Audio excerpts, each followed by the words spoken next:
Salute, salute, salute, salute, salute. What's happening, everybody in the boxing YouTuberverse, in the fight game, all the fight fans, Nocturnal Thoughts, Boxing After Dark, Nocturnal Thoughts, I salute you. The first rule about Nocturnal Thoughts is no one talks about nocturnal thoughts. That's the first rule. What movie is that?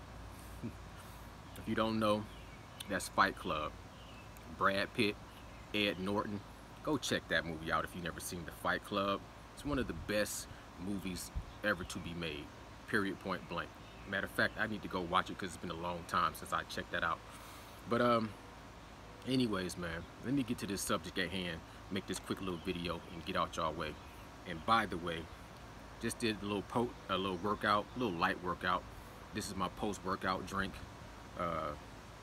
Almond milk, about a cup of almond milk, a cup of blueberries, a handful of strawberries, and 2 scoops of whey protein.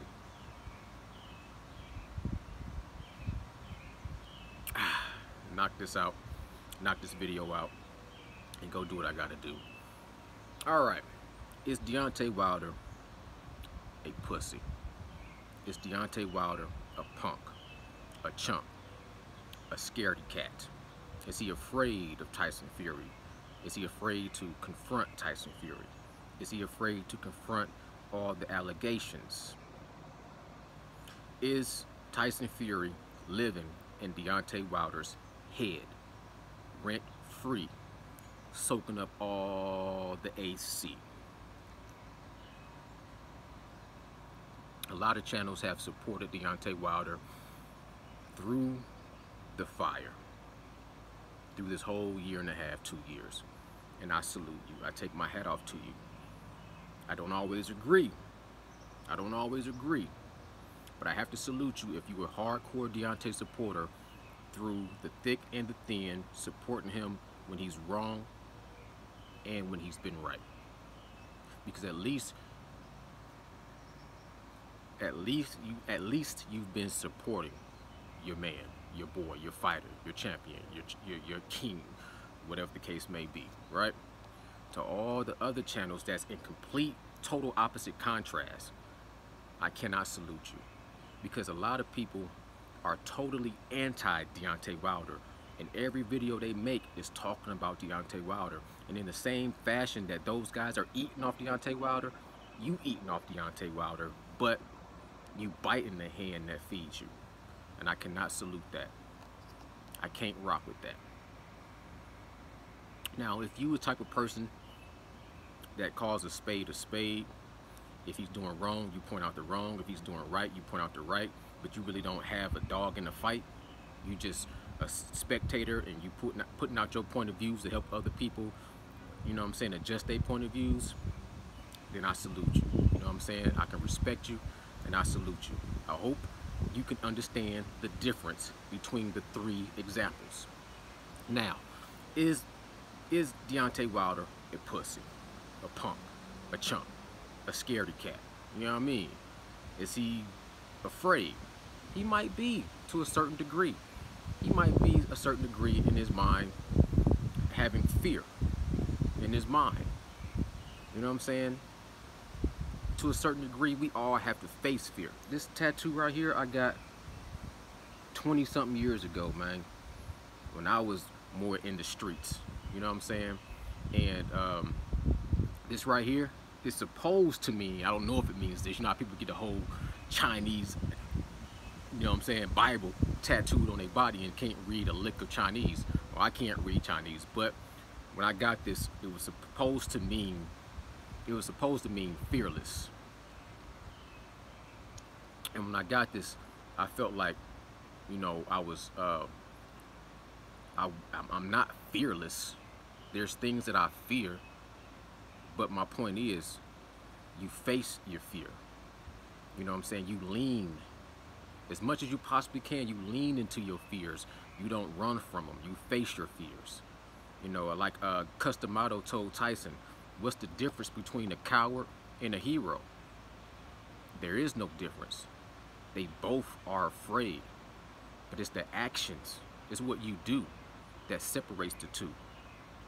Between a coward and a hero, it's what you do. But we all have fears. You know what I'm saying? You can turn your fears into what makes you a man, what makes you a warrior, depending on your actions. Now, Deontay Wilder lost that second fight to Tyson Fury in a dramatic way.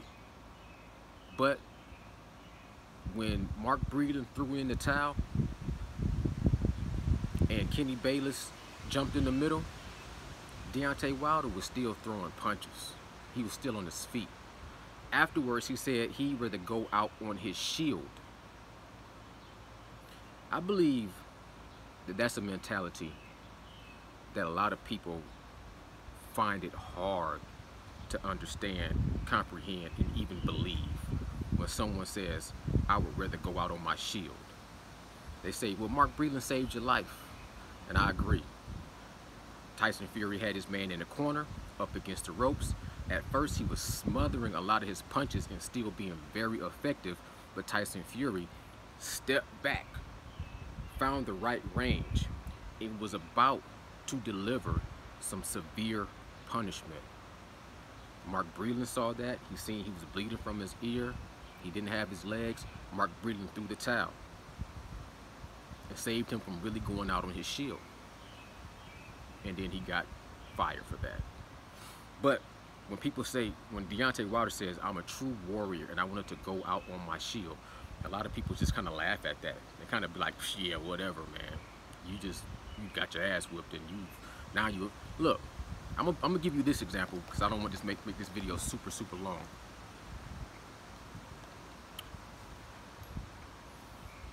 Okay, I love working out. I like working out on bench press. That's my favorite. Hitting that bench press has always been my favorite. As you get older, because when I was younger, when I was in my 20s and 30s, man, I was putting up almost 500. You dig? I show a little picture when I was a little beefier. But now, you get older, your joints is different, shoulders different, your neck is different. So when I get on, your elbows different. When I get underneath a little bit of heavy weight, I always pray to God that that elbow, that shoulder don't go out. When I got 315 over my chest, I pray that elbow don't go out. I pray this neck don't just pop out. I pray this shoulder just don't pop out. But I'm willing to go through that because my mind is saying, when I'm getting underneath this weight, I'm saying, yo, this one might be the rep of 315 that'll snap this shoulder and bam. You know what I'm saying? You got to deal with that situation. But you go into that exercise knowing that's something that you face. That's just a shoulder injury. That's just a neck injury. That's me thinking if I bench press this weight, I might have an injury. I'm not thinking death. Now check out this. I want to give you an analogy of Deontay Wilder and somebody I know you know about. C.T. Fletcher. C.T. Fletcher, I ain't gonna go, you know who he is. He had issues. His mentality, he went to a doctor. And the doctor told him, after he had like a serious heart attack, died on the hospital bed multiple times. They had to bring him back to life. And he go back into this gym, into this fire, into this heavy weight, and the doctor tell him, if you keep pushing yourself, you're gonna die. You're gonna die. A doctor telling you, you're gonna die. Bench pressing. C.T. Fletcher say, I die.